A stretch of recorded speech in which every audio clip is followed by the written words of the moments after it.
Bonjour mes chers Sagittaires, je vous remercie de me retrouver pour cet horoscope du mois de juin 2017. Alors, la consigne semble être assez claire pour ce mois de juin, puisque vous avez des énergies qui vont un peu dans le même sens. On a d'abord le 8 de bâton, qui nous parle d'actions un peu suspendues. Et comme cette carte se trouve dans à la fois les attitudes et les comportements qui vous seraient favorables ou bénéfiques au cours du mois de juin, mais aussi peut nous parler d'événements dont les effets pourraient vous être bénéfiques aussi, positifs. Le 8 de bâton nous présente, quoi qu'il en soit, quelque chose de suspendu en l'air. Vous voyez, ces bâtons n'ont pas encore touché le sol. C'est tout autant de missives qu'on a envoyées et pour lesquelles on attend des réponses. Donc, c'est des actions engagées, c'est des démarches qu'on a réalisées et le 8 de bâton fréquemment, notamment par courrier ou en tout cas, on attend des réponses. Alors, le 8 de bâton va nous inviter à ne pas brusquer le processus de décision. Par exemple, ça fait un bout de temps que vous attendez qu'on vienne vers vous pour vous donner le feu vert sur ce projet. Ça sert à rien de trépigner ou de taper du pied ou lancer et relancer les gens. Vous n'obtiendrez pas plus rapidement ce que vous souhaitez, voire peut-être vous pourriez finir par agacer les personnes et que ça finisse par vous faire retour de flamme. Donc, le 8 de bâton nous dit oui, on peut être un petit peu frustré ou fatigué d'attendre parce qu'on ne voit pas les choses tout de suite se matérialiser. Mais néanmoins, avec cette carte, si on sait se montrer patient, euh, on va finir par obtenir les réponses que l'on souhaite. Donc, il y a des nouvelles qui sont en voie de nous parvenir, elles arrivent, mais il faut laisser faire le temps pour qu'elles nous parviennent en temps et en heure. Donc, peut-être que vous attendez des décisions prises par d'autres, comme je vous disais. Il y a de bonnes chances pour que les réponses soient favorables et positives quand la carte se trouve justement dans les bienfaits du mois, mais c'est pas pour autant qu'il faut préser les autres, comme je vous disais. Peut-être que vous devez attendre parce que c'est la période des vacances ou quoi que ce soit. Par exemple, dans le cas d'une relation amicale naissante ou relation professionnelle ou amoureuse, euh, ça sert à rien de brusquer le collègue, l'ami, le partenaire ou la partenaire euh, pour qu'il s'engage sur ce dossier, sur faire passer la relation, un cap à la relation ou quoi que ce soit. Vaut mieux, peut-être, on fait état de ce qu'on aimerait en termes d'avancée, puis après on laisse la personne cogiter de son côté, on force rien, on laisse la personne revenir parce que la carte de l'ermite nous parle aussi c'est une forme d'essolement, d'isolement, mais qui, en accord avec le 8 de bâton, est plutôt encouragé ou validé par le tirage. D'autant plus quand on a à l'inverse la carte du monde dans les obstacles pour ce mois de juin. Parce que ça, c'est des cartes un peu antagonistes, quoi.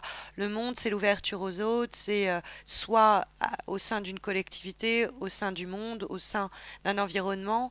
Donc c'est nous et les interactions de notre environnement, comment elles se nourrissent de nous et nous de cet environnement. Bref, et l'ermite, c'est le contraire. C'est le regard tourné vers soi, c'est celui qui va dans sa grotte, qui cherche des réponses en soi et pas vers les autres. Et ça peut être aussi intéressant en termes de réflexion que vous allez mener sur des projets d'avenir, ces projets d'avenir dont va nous parler la carte du 2 de bâton, des projets très concrets. On a envie de voir ce projet avancer, on a envie de voir cette situation s'améliorer, on a envie de voir cette relation se concrétiser, ce partenariat être validé. Donc c'est des projets très concrets. Les bâtons nous parlent d'actions très concrètes comme le 8 d'ailleurs. Mais ça pourrait être une dynamique qui s'instaure vraiment entre les cartes et qui nous explique que dans le cadre d'un projet, d'une réflexion menée autour d'une situation ou d'une relation, d'un quelconque événement qui est en attente de se réaliser depuis quelque temps déjà et qui pourrait euh, donner lieu à un avenir, on va dire, c'est quelque chose qu'on va projeter sur du long terme, vaudrait mieux dans ce processus de réflexion ne pas être influencé par le monde extérieur et plutôt mener une réflexion solitaire sur les questions qui nous occupent. C'est-à-dire que le monde, les amis, les amours, la famille, les collègues ou les personnes avec qui vous entrez en interaction pourraient ne pas être de bons conseils ou peut-être vous influencer négativement pour des raisons qui leur sont propres, parce qu'ils ont quelque chose à gagner peut-être là-dedans, et que dans le cadre de cette situation, la prudence de l'ermite qui fait confiance à son raisonnement logique et aux déductions qu'il fait lui quand il est retiré du monde, semble vous encourager à ne pas céder soit à la pression des autres qui vous disent non mais faites plus ça, faites ça, ou moi je te conseillerais de faire ça, ou tu devrais accepter, ou ne pas céder à ces pressions-là de l'extérieur, et au contraire trouver des réponses à ses envies et à ses besoins en soi. Ça pourrait aussi nous dire que pendant cette période d'attente où les choses sont suspendues, il serait peut-être bon de se retirer un petit peu. Hein, la carte du monde, c'est une carte qui parle même du côté un peu mondain des choses. On n'a pas de place pour la superficialité au cours du mois de juin. On va plutôt valoriser ou favoriser tout ce qui va être un peu plus profond, spirituel, ou qui a que ce soit sur le plan des relations, hein, voilà, tout ce qui va être les relations par intérêt, ou on va peut-être même faire le nettoyage, qui sait, et pour se recentrer sur soi, pour s'occuper de soi, pour se trouver ou retrouver, et peut-être aussi pour ne pas céder à la tentation que pourrait susciter une pensée collective. Alors ça peut être un peu flou là-dessus, mais si vous commencez à être en train de discuter certains sujets propres à des décisions que vous devez prendre ou quoi, c'est avec des personnes autour de vous, elles pourraient mal vous influencer. Il est question dans ce jeu de projets d'avenir, mais que l'on doit mener soit seul. Dans ce cas-là, c'est évidemment carrément l'idée de travailler en groupe qui n'est pas favorisée par ce jeu. Le travail ou une partie de ce travail devra être menée seul avant de pouvoir avancer. Alors ça peut être aussi la carte de l'ermite, c'est une carte de célibat, c'est une carte de période où il se passe pas grand-chose sur le domaine professionnel, c'est les vaches maigres quel que soit le domaine, donc des petites rentrées d'argent, voire la nécessité même de faire des économies, c'est l'idée que si on cherche du boulot, ça fait un bout de temps qu'on n'en trouve pas, c'est l'idée qu'on cherche, si on cherche l'amour, ça fait un bout de temps qu'on n'en trouve pas, donc ça peut être une période un peu de disette. 8 de bâton, on est suspendu, on attend qu'enfin les choses se produisent, et le 21, la 21e lame majeure du tarot de Marseille, c'est l'aboutissement. On a quelque chose qui nous manque pour que tout soit parfait, ou pour se sentir épanoui complètement, pour se réaliser. Et donc ça peut être juste quelque chose comme ça. Et le 2 de bâton va alors nous dire, bon bah il va avoir peut-être se livrer quelques combats, c'est-à-dire on va être peut-être en rivalité avec certaines personnes ou en confrontation. C'est une lame, c'est un 2, donc il y a une dualité possible, il y a une opposition. Ça peut être en soi, hein, c'est-à-dire en relation avec des projets d'avenir, bah peut-être que la dualité c'est entre ce que vous ressentez en vous et ce que le monde vous conseille ou vous invite à faire. Et le 2 de bâton, c'est essayer de se fixer de nouveaux objectifs sur du long terme. On est déjà arrivé assez loin et on a besoin d'un changement. Donc il y a une décision entre rester avec ce qu'on connaît ou prendre des risques et tenter sa chance. Et donc dans ce cadre-là, on pourrait dire que l'ermite nous dit, comme le 8 de bâton, les choses sont suspendues, ça prend son temps, il y a une forme de ralentissement dans les choses. L'ermite, il prend aussi son temps pour trouver une nouvelle stabilité. Alors quelquefois le 2 de bâton, ça peut être le début d'une relation, hein, on sort de cette... mais c'est encore, ça manque de direction, il y a quelque chose qui nous fait défaut, qui nous déçoit. Il y a, compte tenu du monde renversé, du monde dans les obstacles, c'est envisageable. Mais les bâtons marquent votre jeu. On a 2 bâtons, 2 lames majeures, donc on est dans des questions très concrètes, je pense. Je les vois plus en rapport avec peut-être des situations financières ou quoi aux caisses, ou des prises de décision. Mais encore une fois, même si vous dépendez d'un événement ou d'une situation ou d'une personne ou d'une structure extérieure, il y a quand même une réflexion qui doit être menée de façon intérieure.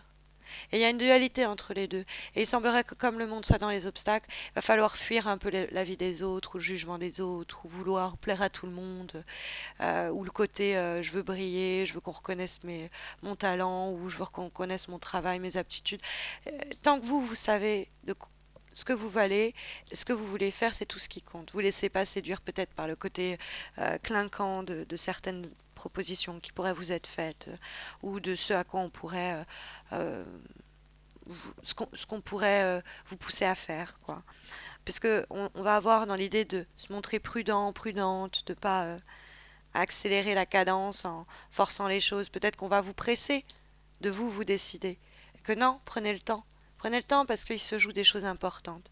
Cette idée de prendre le temps, on l'a aussi avec la cinquième lame, qui est issue du tarot Chosen, relecture des lames majeures et mineures du tarot de Marseille.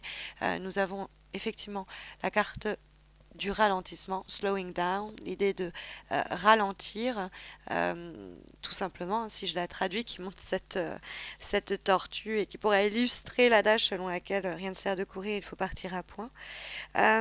C'est une carte où aussi on se défait des attentes qu'ont les gens de nous, euh, ou ce qu'on pense que les gens attendent de nous. Euh, Et de aussi, en même temps, c'est pas l'idée que, ouais, c'est ce qu'ils veulent croire sur moi ou c'est ce qu'ils attendent de moi. C'est aussi l'idée de ce que vous pensez que vous leur devez aussi. Et qu'il y a une responsabilité dans ce qu'on attend de vous, c'est ce que vous avez laissé penser qu'on pouvait attendre de vous aussi. Et puis après, ce que vous pensez qu'ils attendent de vous, ça c'est ce que vous projetez. Donc faire attention. C'est une carte où justement on doit se défaire de tout ça, des désirs et des espoirs, des rêves des autres à notre égard. Bon, il y a l'idée de faire de l'espace pour accepter ce qui se trouve en face. Et moi, ça va. Dans l'idée de l'ermite, il fait cet espace pour laisser quelque chose apparaître. Il y a quelque chose un peu consumériste dans la carte du monde, alors qu'il y a quelque chose de très ascétique, de très restreint. On fait avec le strict minimum avec la carte de l'ermite. Et la carte Slowing Down, c'est l'idée aussi de se défaire un peu du clinquant pour revenir à des choses plus sobres, plus élémentaires.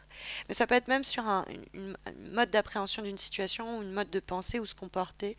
Essayer d'aller aux choses les plus simples, de vivre simplement la situation, de pas la tournicoter dans tous les sens pour en faire quelque chose de plus tordu que ça ne l'est. On va avoir en dernière lame, qui est issue cette fois-ci d'un oracle, celui pensé et dessiné par Salerno, celui de l'amour universel. On a la carte de l'enchantement. Très jolie lame. La carte de l'enchantement, euh, elle m'a fait sourire parce que je l'ai tirée juste après la carte Slowing Down. Et les premiers mots avec lesquels Salerno décrit la carte, c'est Slow Down. Donc il y a l'idée de quand même, faut pas trop se dépêcher. Il y a une raison pour laquelle le 8 bâtons se trouve dans les aspects positifs, que les choses soient suspendues en l'air et un peu figées. C'est un temps gelé, mais c'est un temps qui nous est nécessaire pour nous organiser. Et celle-là, après, c'est une très belle carte. C'est une carte qui nous dit que chaque moment peut être un vrai moment de plaisir et de bonheur. Donc on revient aussi à l'idée de faire une place pour des choses simples, pour revenir à quelque chose de plus sobre, d'aimer ce que va faire le rayon de soleil, l'éclat de lumière sur l'eau, de profiter du soleil qui se lève le matin, de adorer voir un crépuscule. Il y a l'idée de faire une place pour les plaisirs simples et qui sont des plaisirs plutôt solitaires. C'est marqué aussi avec la carte de l'ermite. Euh, mais dont il faut jouir et se réjouir au cours du mois de juin. Voilà un petit peu le message qui pourrait être développé ici par le tarot de Marseille et puis l'oracle euh, pour vous guider au cours du mois de juin. Et puis si vous avez besoin d'une guidance qui serait un peu plus personnalisée, sachez que j'organise chaque mois un concours pour vous permettre de remporter un tirage. C'est gratuit, évidemment. Ça se passe sur Facebook. Vous avez le lien de ma page Facebook sous cette vidéo. Vous pouvez aussi vous abonner à ma chaîne YouTube si ce n'est pas encore fait. Et puis, j'en profite pour vous souhaiter un très bon mois de juin, une très belle entrée en été. Et puis, je vous retrouve à la fin du mois de juin pour les horoscopes de juillet. D'ici là, portez-vous bien.